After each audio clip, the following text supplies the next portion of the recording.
Those of you who have already come into the Zoom room, I want to say thank you for being with us tonight. And thank you, Senator Hunt, for being with us, our special guest. As it turns out, you are absolutely the first female to be on Chop It Up NC. We have invited others in the past. One had to drop out for personal and family reasons, and so you are the first woman to be part of this program. We will officially start as I see more people coming into the Zoom room. I want to wait at least another 60 seconds. That'll put us a little closer to 7:15, and then we will officially begin. We'll run for a good 45 minutes. I won't talk as much as I normally would, so we can make really good use of the time. So, do you have a specific cutoff point tonight? I do not. Okay. Thank you. All right. Good. Good.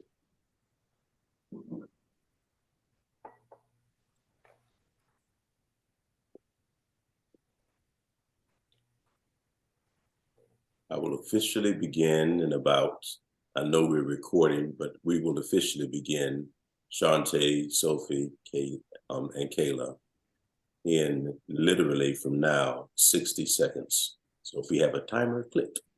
We're counting down 59, 58, 57, 56. All right.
All right, good evening, everyone, and welcome tonight to Chop It Up NC. This is our seventh installment this year, and we look forward to future installments as we consider what will happen in the 2024 election. Tonight, our special guest is Senator Rachel Hunt, who is campaigning for the office of Lieutenant Governor. For those who do not already know, what is the reason for Chop It Up NC? It is to have conversations about men of color concerns with men of color. However, tonight, as we will in the future, we're talking to those who are running for office who will be also relying upon votes of all North Carolina citizens, including men of color. So tonight, our first female on this program has joined with us. She's making history yet again. Good evening, Senator Hunt. How are you doing? Good evening. I'm doing well. Thank you very much for having me. I want to apologize for some of the technical difficulties we had prior to the beginning.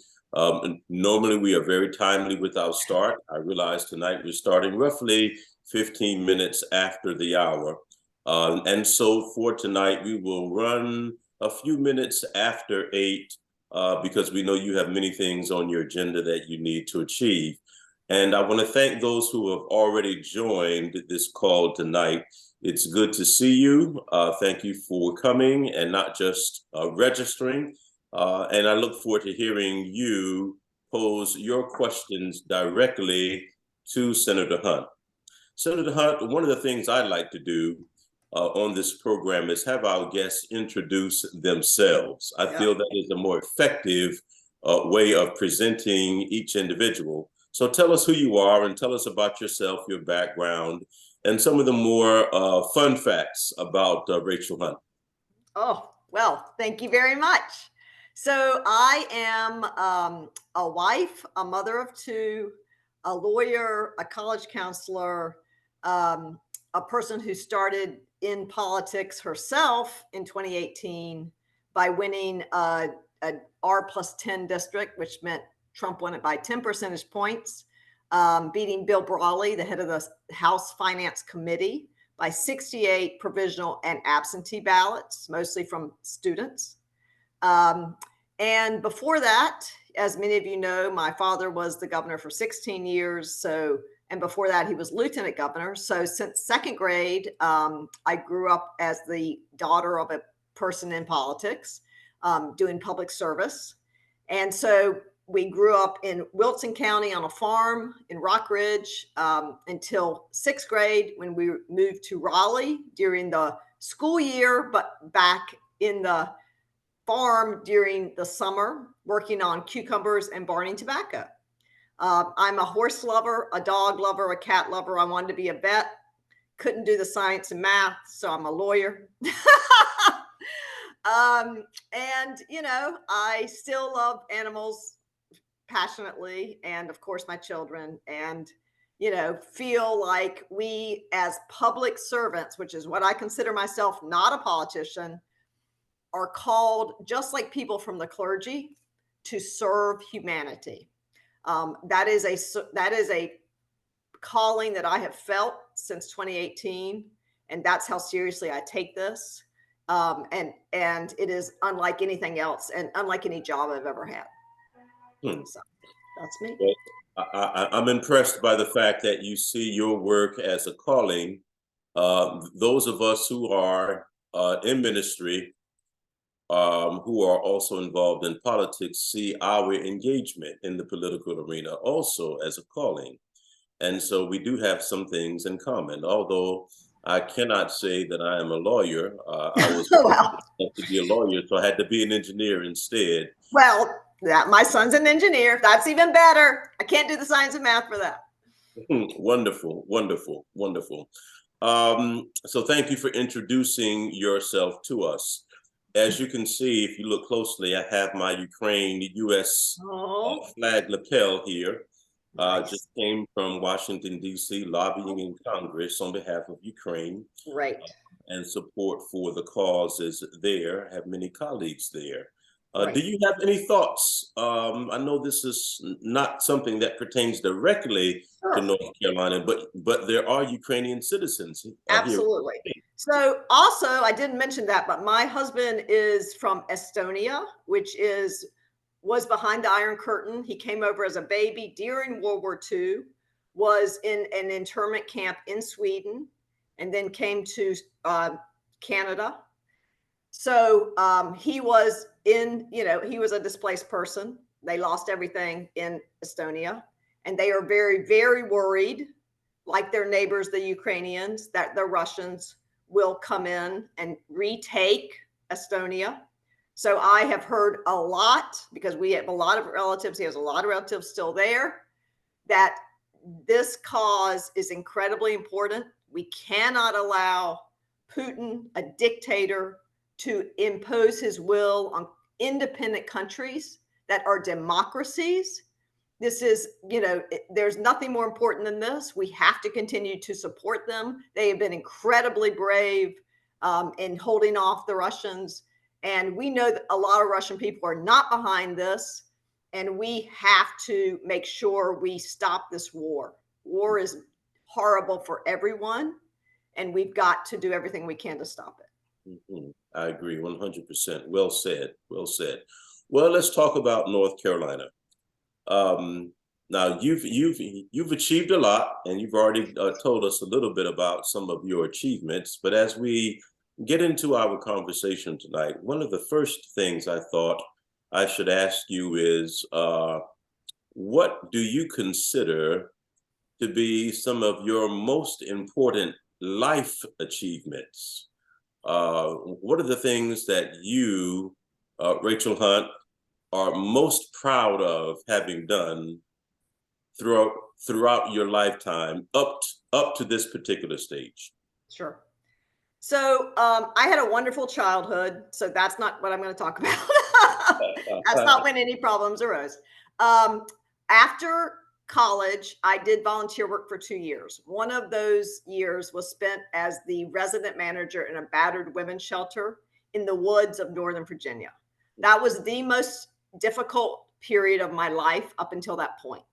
I was on call 24 hours a day, especially overnight. I had never dealt with people in that situation and children. It was also the homeless shelter for women. And dealing with those folks, those women and children, and living with them was so difficult. I had to learn so much, and it was an incredibly tough time in my life. Just living in that situation, and I learned an incredible amount. I'm actually a different person after that. I can say that. And it helped mold me into the person I am today. So that was number one. Number two, law school was very difficult for me. I went after this experience of dealing with, being a volunteer for 2 years. I went to the University of South Carolina for law school. That was during a period where it was the only law school in the state. Most of my fellow students were from places like the Citadel, which, as you know, was very conservative. The faculty on the law school was made up of folks who would say racist jokes, would say misogynistic jokes against women out loud in class. So I found that incredibly difficult to deal with also. I got through it, but it was difficult. And the third thing I would say was my first election. Having the odds stacked against me, coming up, having to raise a huge amount of money and having to work, 10 hours a day, 6 and then 7 days a week for a year of my life. But it was all worth it. So all of these things were very difficult, but they made me the person I am today. And I am not afraid of anything. I'm not afraid of anyone. I'm not afraid of any election. So I think that's all to the good. So what would you say to those who would make the slanderous remark, well, she's a privileged individual. She's had everything handed and given to her. What would you say to something like that? I've not heard that, but I can imagine. Of course, yes. So the first thing I'd say is my mother grew up very poor in Iowa on a farm. She didn't have electricity until she was in her teenage years.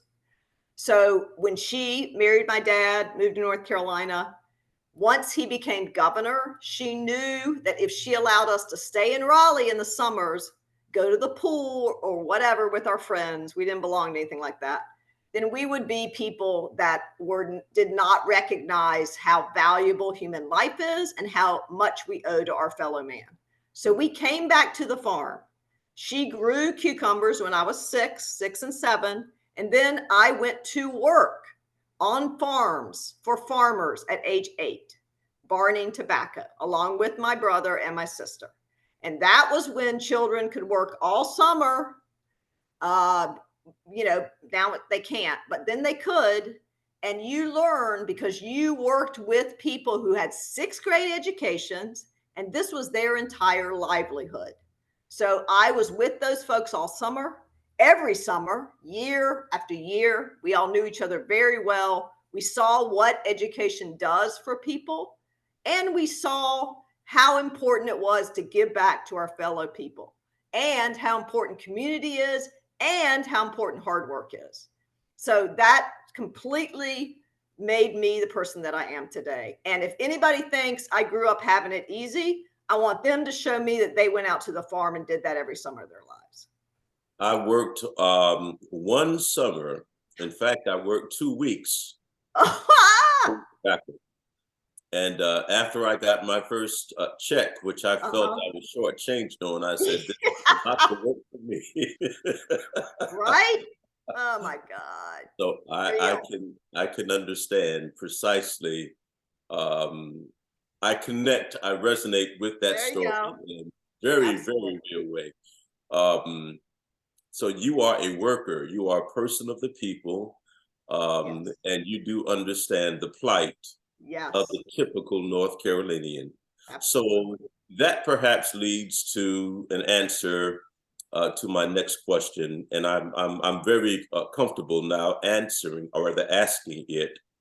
Why are you running for the office of Lieutenant Governor? I am running for the office of Lieutenant Governor because I am so upset with what our current Lieutenant Governor has done to the office. Hmm. My father was Lieutenant Governor in 1972. It is an office that should be viewed with honor and dignity. It is an office that can help people in North Carolina, and it has been used as a vehicle to spread hate and divisiveness all over our state and our country. And I've got to bring back what it's supposed to do, which is serve the people that are in the Senate by presiding over the Senate, making sure rules are followed. Our current lieutenant governor has been there twice over the entire year. You're supposed to be there every day. And serving on boards of commission like the State Board of Education, which is incredibly important. And I am a firm believer in public education, as y'all know, but also traveling around the state, talking to people, making sure they know their voices are heard and understood, and that you will take what they say back to the legislature, because we are supposed to be a conduit between people and their legislators. And we're supposed to make sure people understand how important what people in the legislature do, and how if they don't do what you believe and what you value, then you need to vote for a different legislator. And people don't understand that right now. We've all heard our many of the misogynistic and racist, homophobic, and anti-Semitic statements that Lieutenant Governor Mark Robinson has made. And you all will have to pardon me tonight. I just must say this.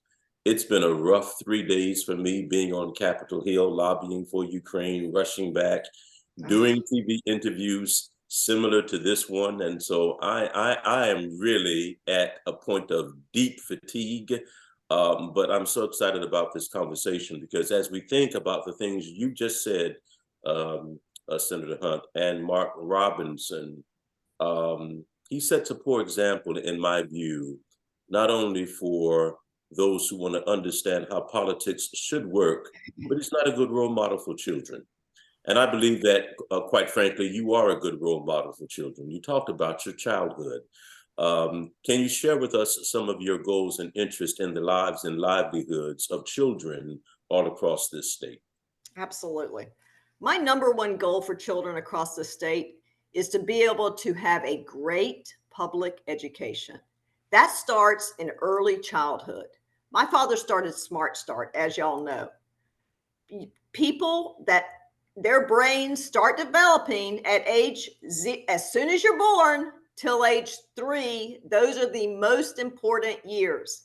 If we can't get good child care so moms can go to work and earn a living, and children are getting the care that they need from people who know exactly how to make sure their brains develop at the highest level they can, so that kids can be all they can be and be ready to go to kindergarten at age 5 in the public school system, then we are shortchanging our children. We have a situation now where the child care cliff is about to go. We're about to go off the child care cliff because the federal dollars are ending. We are going to have entire counties with no child care facilities, not one. That is completely wrong. Our budget did not include money to keep these child care facilities open, and the people who work there earn almost nothing. They love children. They want to help children. We should be helping them. We should do what Kentucky's doing, which is allowing them to have free child care while they're working at a child care system. But we're not doing that because we don't value young children. And then once kids are in kindergarten, we should be paying teachers. We should be paying TAs, teacher assistants. We should be giving teachers master's pay. We should be making sure that their lives are as good as they can be so teachers will come here again like they used to do. We used to be the state where teachers came to teach. Now they're all leaving to go to places like South Carolina because they get paid more. We're not treating them as professionals. We're not paying them enough. And then we don't even give them retirement health care anymore. We took that away. That is wrong. So we got to have people in office who believe in public education, because 80% of our kids are going to public schools. They're not these rich people who are sending their kids to these expensive private schools. They're not these people that are going to get these vouchers and send them into these tiny parochial schools.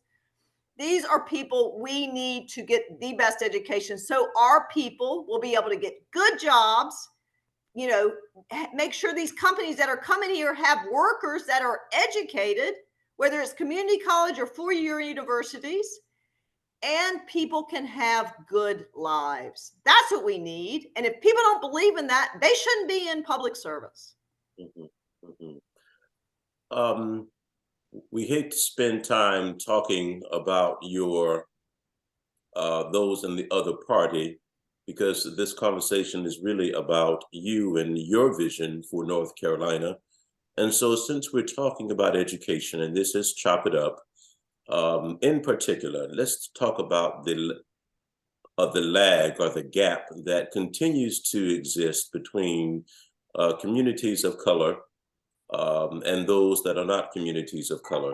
So using education as an example, what is your message or some of your, what have you been discussing around the state as you've traveled with respect to how to enhance, improve and buttress of the lives of African-American children, Hispanic children, Latino children? What are some of the things that you would like to see as Lieutenant Governor? So I would start, like I just said, at early childhood. We know if you're a rich white person, you can afford to pay what these very expensive childcare places cost, or you can have a nanny, right? If you are a person making $10 an hour or $7.25, still our minimum wage, you have to depend on places that have a huge number of children usually, or maybe a home healthcare place, a home childcare place. We know these in-home places don't pay the same amount as places that have more children. I don't think that's right. We need to equalize the pay to those home childcare places.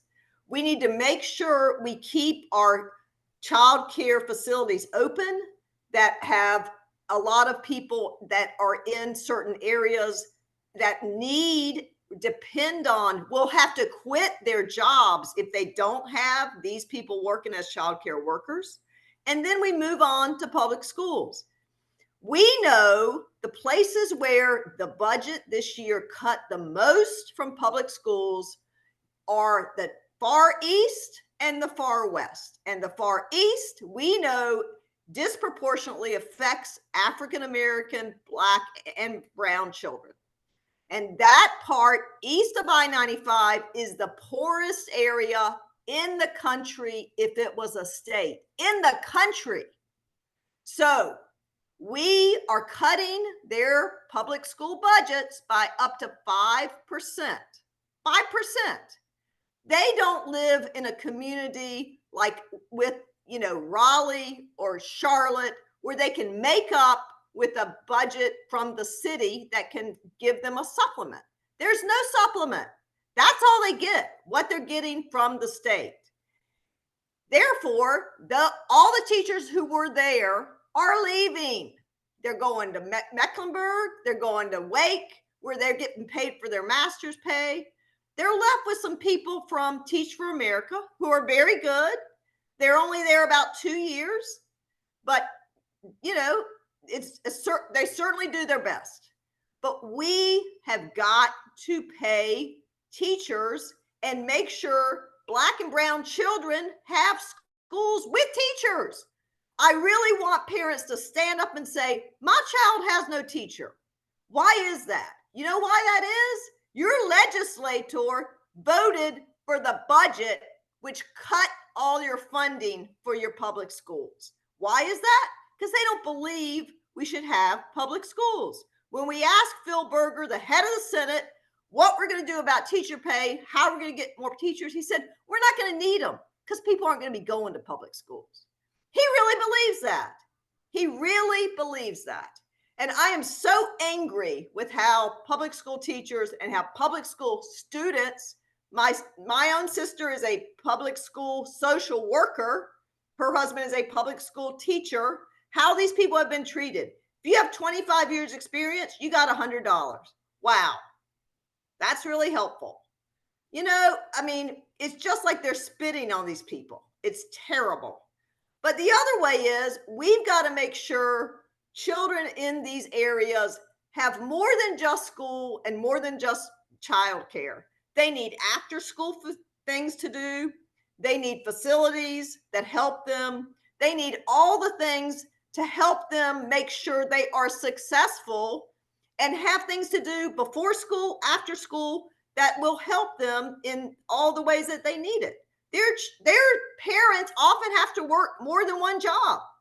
So we need help with things to make sure students are learning or getting help with their homework or getting athletic training, whatever they need. But that all takes money. The thing is, the state has money.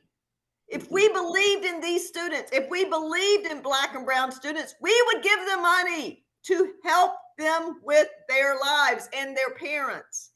And it makes me so angry that we're not doing that.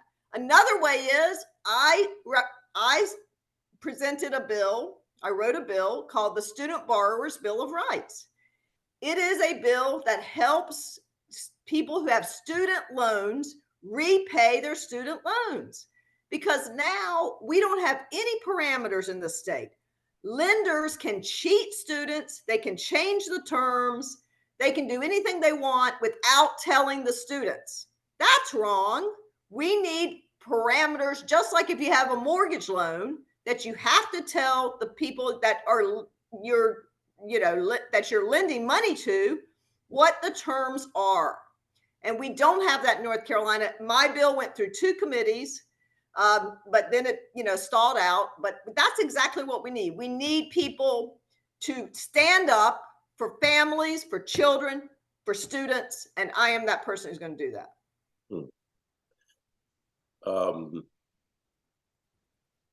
I'm stunned.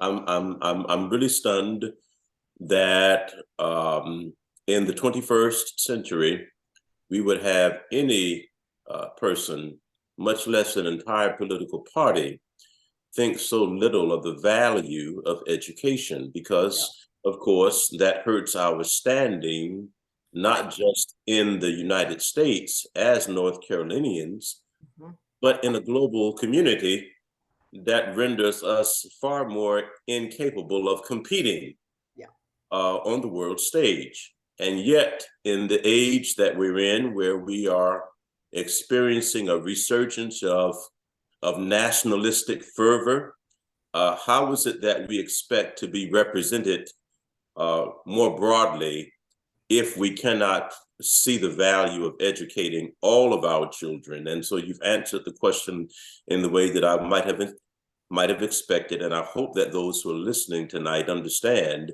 that meeting the needs of communities of color is not always exclusive of meeting the needs of an entire population.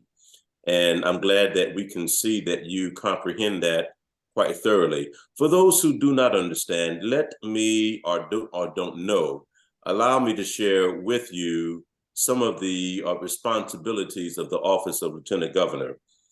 And this is coming directly from everyone's educational source, Wikipedia.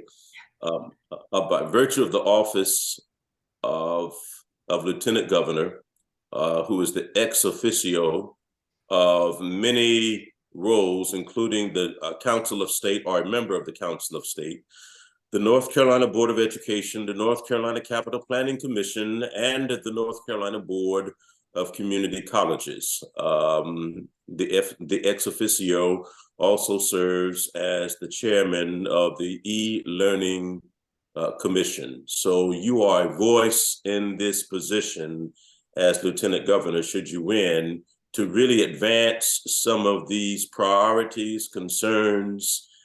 These are not just pet peeves.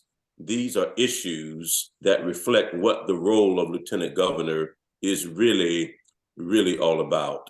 And what we have to do is compare what we have just heard from Senator Hunt to what we have seen in the person who is currently occupying the office.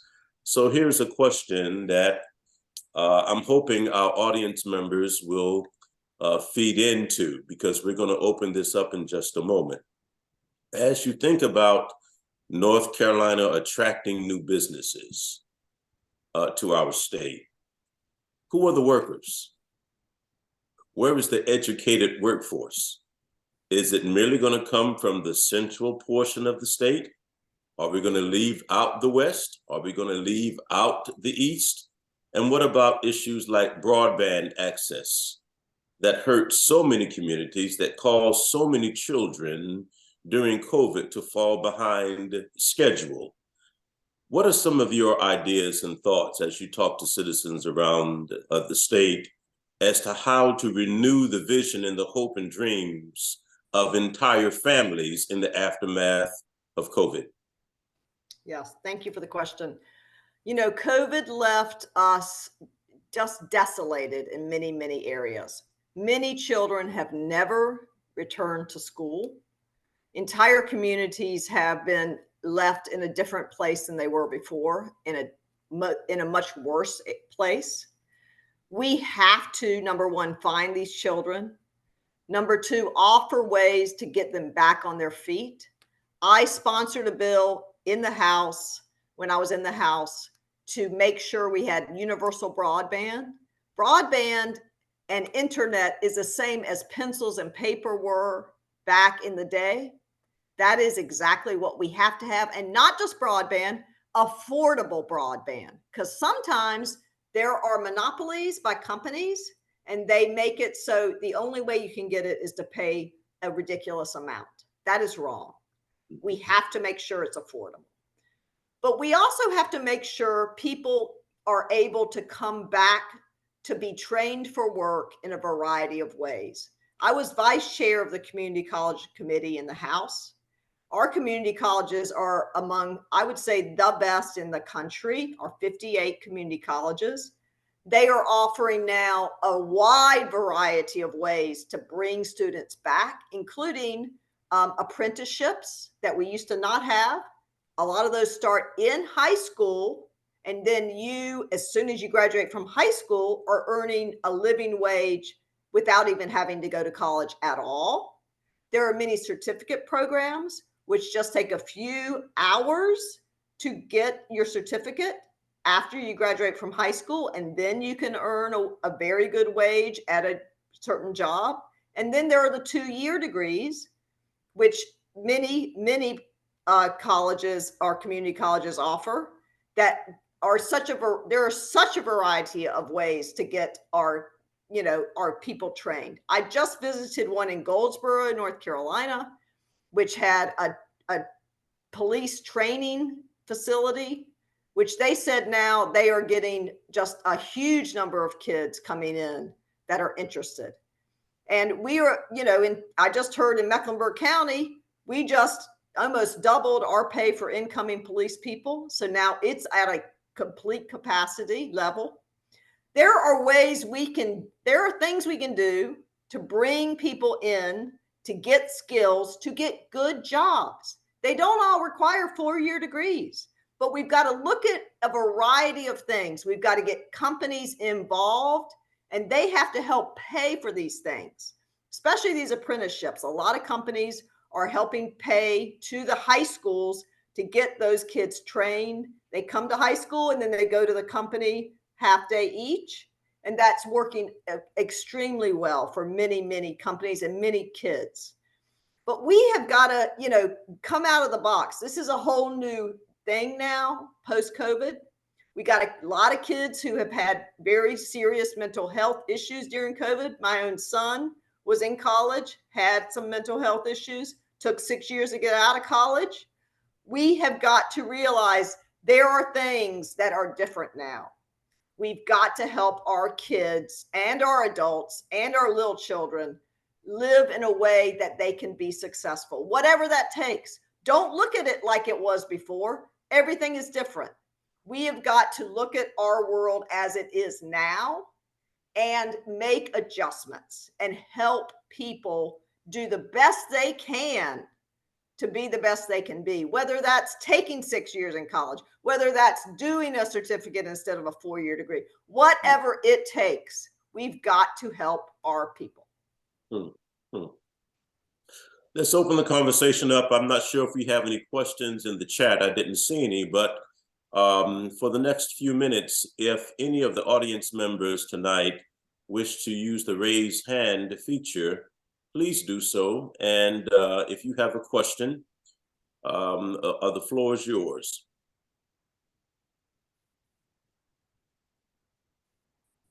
While they're waiting to ask their question and raise their hand, I'm going to proceed with a thought that came out of what you just said.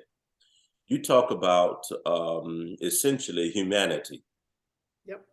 The relationship between education, the future, corporate life, business life, development, personal development. And this is what I mean when I use the word humanity. It seems to me, Senator Hunt, that we are facing not only a poverty of desire to fund education, but a poverty of love, a poverty of concern for others. And quite frankly, that seems to be overwhelmingly an issue in the other party rather than within the Democratic Party. Yep.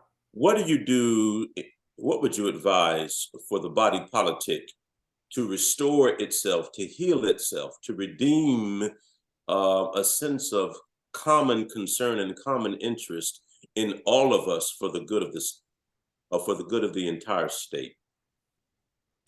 You know, I think the Republican Party's at a crossroads, not just at a state level, but at a national level. Yep. I think it's going to take a real upheaval in that party, from people leaving, from people refusing to go along with what's going on in the party.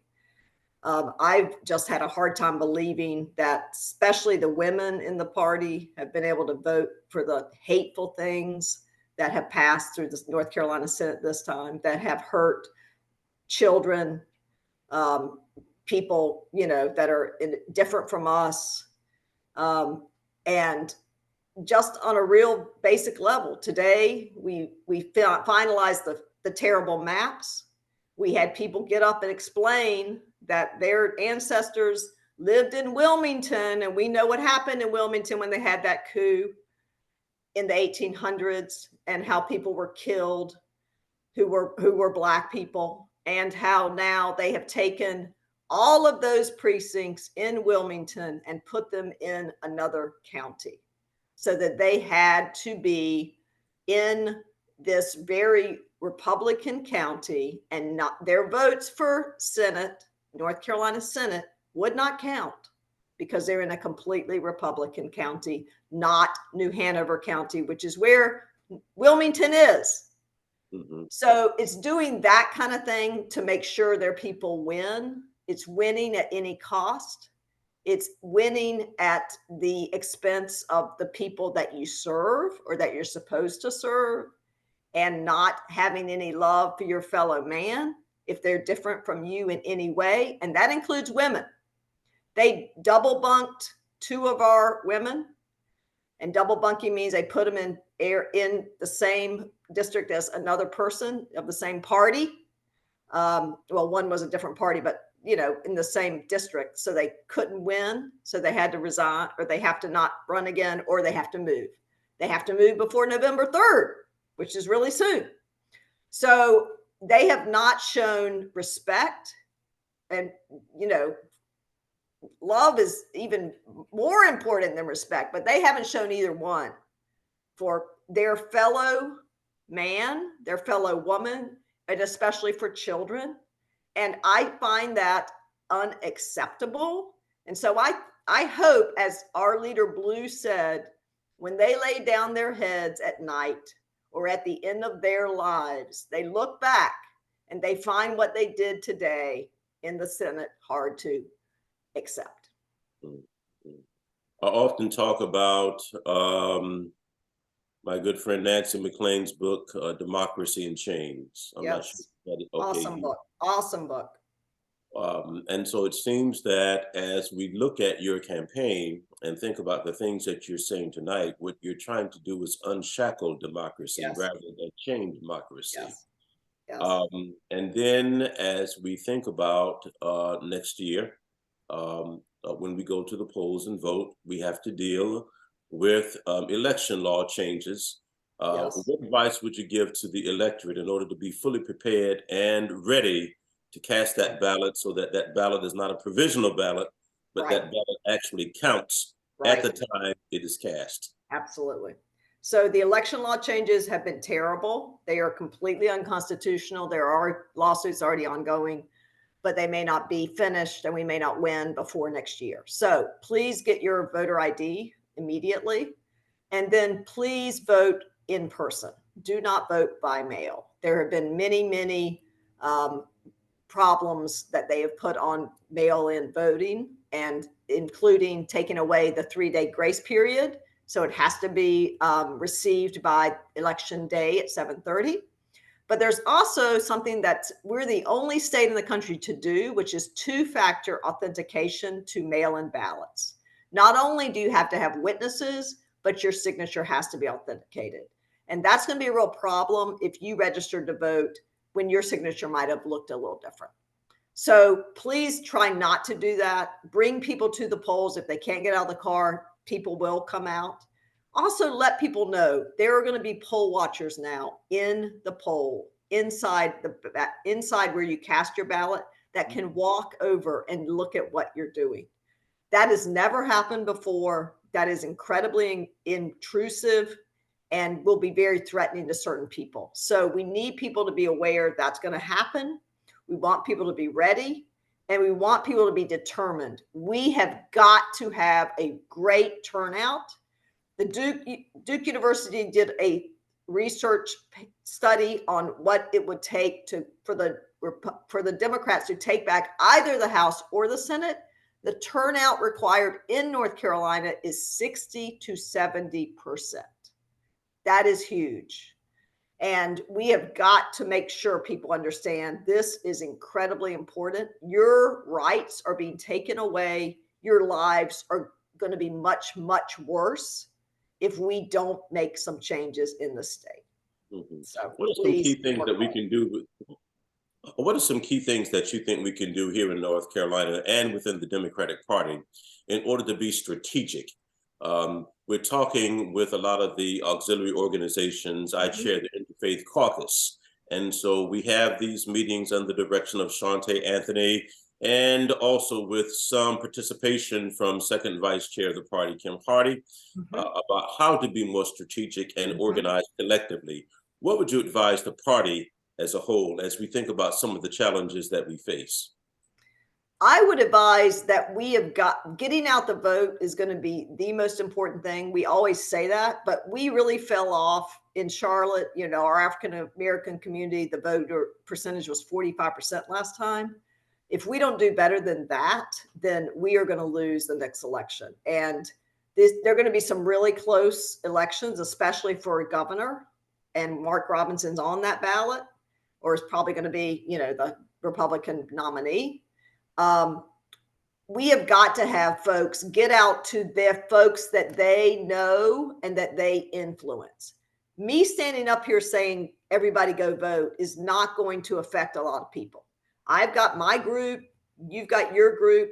Y'all are incredibly important to the groups that you influence. We have got to have a lot of people standing up, getting people to drive people to the polls, whatever it takes. But this election is absolutely going to make or break North Carolina. We're the #1 state in business. We are not going to be that if this continues. This decline in public education funding, this decline in corporate tax revenues, and this treating people as less than human, which is what the Republican Party is doing. We have got to come back, and we've got to fight back, and we do that by voting. So whatever anybody can do, we've got to do it. I do have a question based on my conversations with some folks in counties like Anderson County, where Democrats have a larger percentage of those who are registered, but yet a lower percentage of participation in terms of actual turnout. And many of those folks who don't turn out to vote fundamentally say, well, they are going to choose what they want to do. They are going to do what they want to do anyway. So what difference does it make? And so voter apathy, this feeling that one, even though they're registered to vote, folks feeling that they have nothing for which to vote. How do we overcome that? How do we address that? Is that an education issue?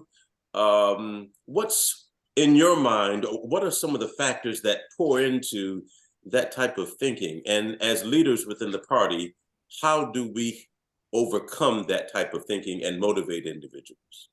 So I think it's really important to point to specific instances. The most important one is your child doesn't have a teacher, or or a good teacher, or a certified teacher. And if we had money for public education, that child would have a teacher. Everybody has a situation in their school now where there are not enough teachers. It might be the gifted teacher, it might be the music teacher, the art teacher. Something's happened in every school now that we can point to. Yeah. We can also point to, not having enough money for childcare. That's another way.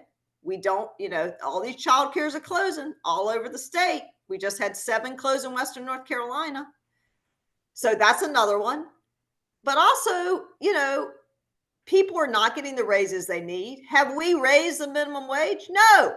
How many times have we written a bill for that? Every single year. $15 an hour, $15 an hour. They just throw it in the trash can. How many times have we written bills about getting time off to have children, to take care of your sick loved ones? Every single year. These are things that other states and other countries have. We need to have them too. Why are our people not good enough to have that? They are good enough. They deserve it. They need it. So we need to point to specific instances of actual things we could have if we lived in Virginia or some other state. All it takes is living somewhere that legislators believe people deserve to live better. And I'm going to tell you, that is the difference between the Republicans and the Democrats in this state. And if people understand that, and they know their values are, I want my child to have a good education. I want my child to have a good life. I want my child to be able to pay back their student loans and not live in my house till they're 40 years old. Then they will hopefully understand how important it is to get out and vote. We're coming up to the top of the hour, and there's a lot that I want to say, but I'm going to allow you to take a break because you've been talking for quite a bit. I'm going to share with the audience for the next few minutes an experience that I recently had, and then come back to you for your thoughts on it. Most recently, I attended a conference in Florida that dealt with the right to teach.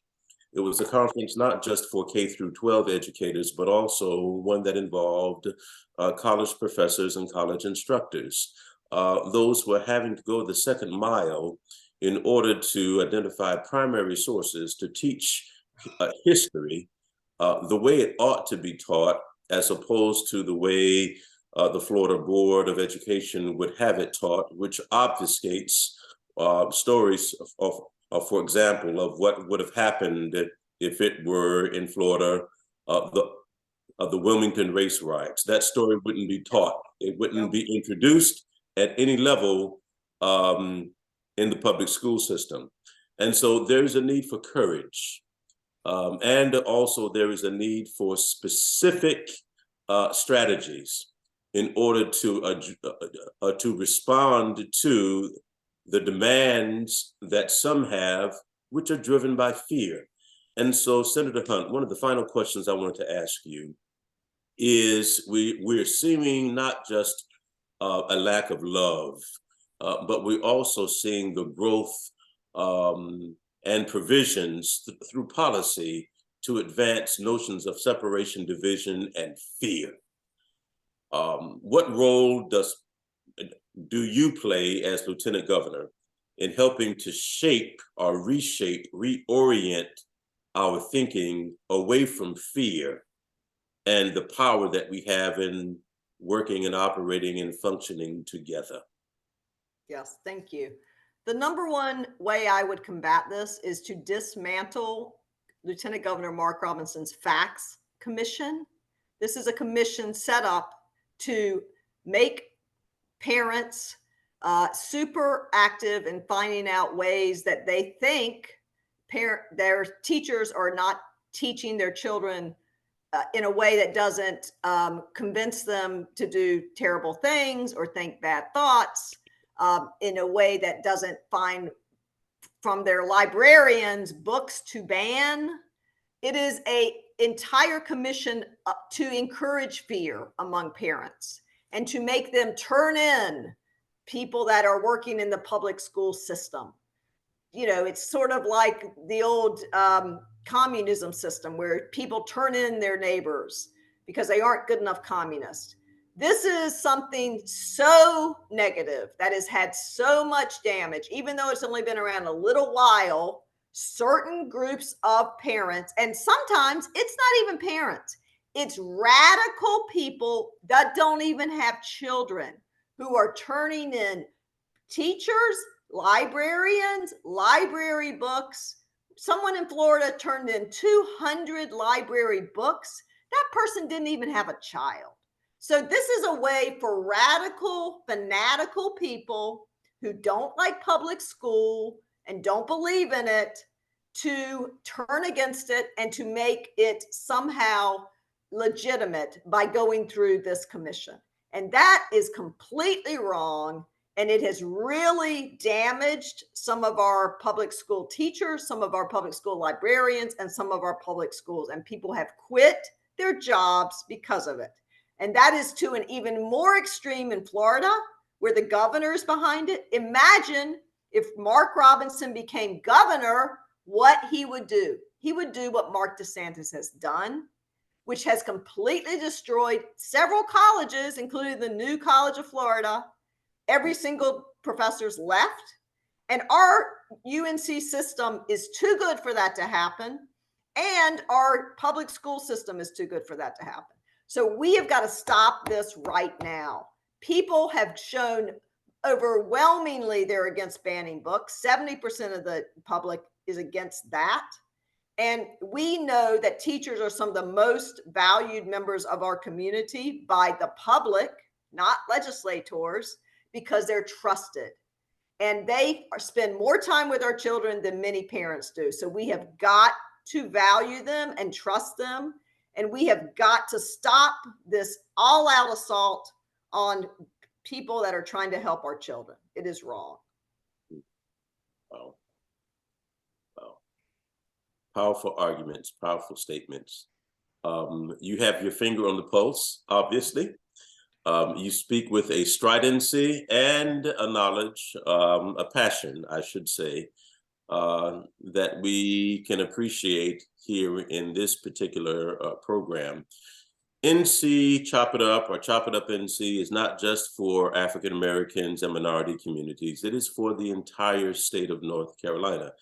And so I hope that you've enjoyed being with us tonight.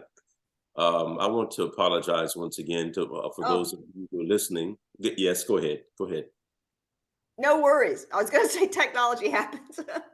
Technology happens, and people happen, and issues happen. Yes. And I was wondering if I was going to actually make it through tonight. In addition to being fatigued, I'm still trying to overcome a bit of a cold. And so I want to thank you for helping to carry the conversation tonight in the way that you responded to the I've question. enjoyed it tremendously. Thank you so much for having me. I do want to ask you one final thing. As you think about your entire life, what you have accomplished and what you hope to accomplish, what has been the most meaningful thing that this campaign so far has taught you as you run for lieutenant governor, and what would you carry into the office should you prevail in 2024? I would say that the excitement and enthusiasm and love people have shown to me all over the state, and I mean all the way from Dare County, where we had 80 people come out, to Surrey County, where we had 60 people that were Republicans and Democrats come out, and all in between. People have shown that they are excited about our candidacy. They remember my dad. They remember those days. They remember how much he loved the people of North Carolina, and my entire family feels that way. And it's not politics, it's public service, and how we are here to make people's lives better. And, that's what people seem to get from me. And that's all, the main thing I want people to understand. That's what this is about. It's not about fame. It's not about power. It's about helping people's lives be better. So that's it. Thank you very much. This concludes our program for tonight. You'll see us again in 2 or 3 weeks. Until then, God bless, take care, and we'll see you again in the future. Thank you, Senator Hunt, for being with us. Thank you.